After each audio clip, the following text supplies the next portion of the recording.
Pak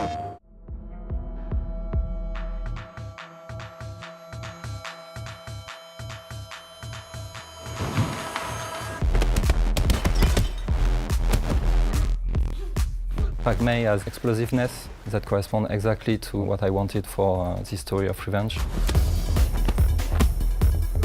Pak Mei is ferocious, fast, powerful and accurate. And yeah, you have a lot of strikes coming out like this. The player will create the choreography. It depends only on them to make a beautiful situation.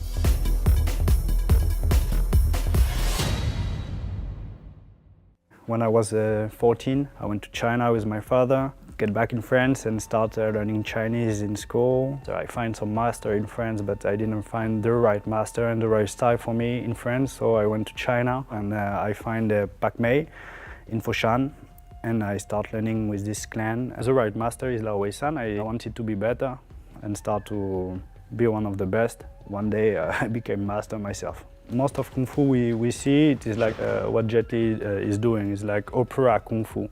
No one fight like this in real life. It's amazing, but this is not authentic, and I was searching for something real. So the idea was to have the best of both worlds, credibility, the expertise of Benjamin in terms of movement, in terms of real combat, and on our side, our knowledge about combat design.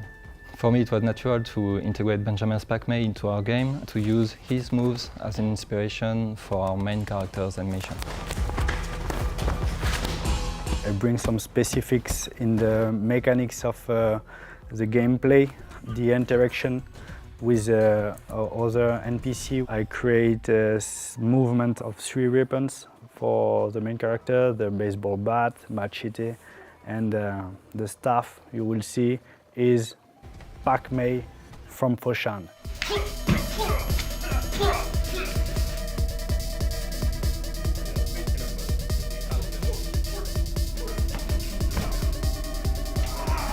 I really wanted to have something very immersive, really cool on the screen, but there is also sometimes game design things that don't fit with this. Should I do the thing that will be better for the game design or the thing that will be better for the stuff on the screen or for the feeling in the game? Basically, we take the data from the capture and we post-animate it. So we shape it to respect the animation direction and the style. For instance, we have to add real impacts. We better synchronized action, we add camera movements, we add camera shakes, we add viscerality. The player must be amazed on each finishing move he performs.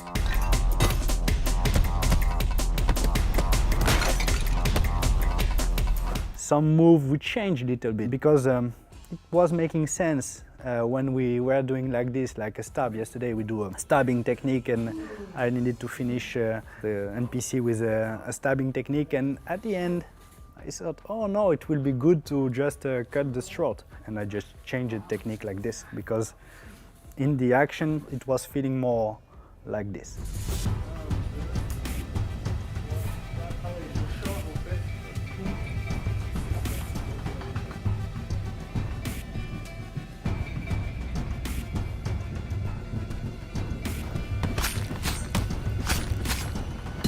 I wanted to share with them not just the technique but also the cultural side. It's important for us to be respectful of the Chinese culture and to also show to the player little details for Benjamin or also for me are important in the life of a Kung Fu master or a Kung Fu student. After we have this picture of what Kung Fu really is, well, we just go deeper and deeper about this. Jordan say, okay, what about this Wuguan? Is it feng shui good? I say, what? You really want me to check this? And he say, of course. So I start checking the Wuguan design. Okay, this door cannot be here, this kind of stuff. This is great that they go deeper like this. In our game, we don't want to depict the main character as invincible.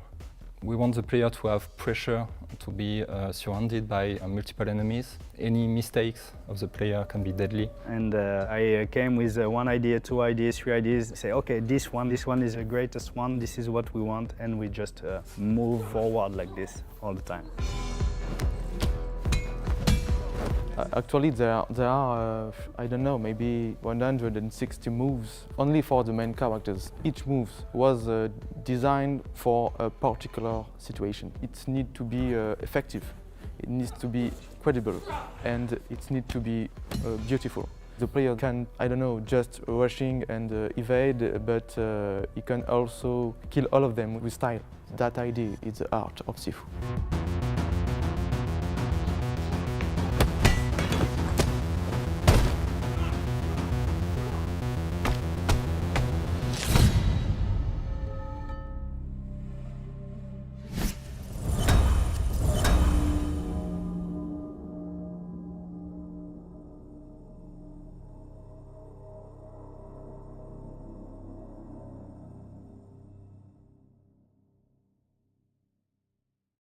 PlayStation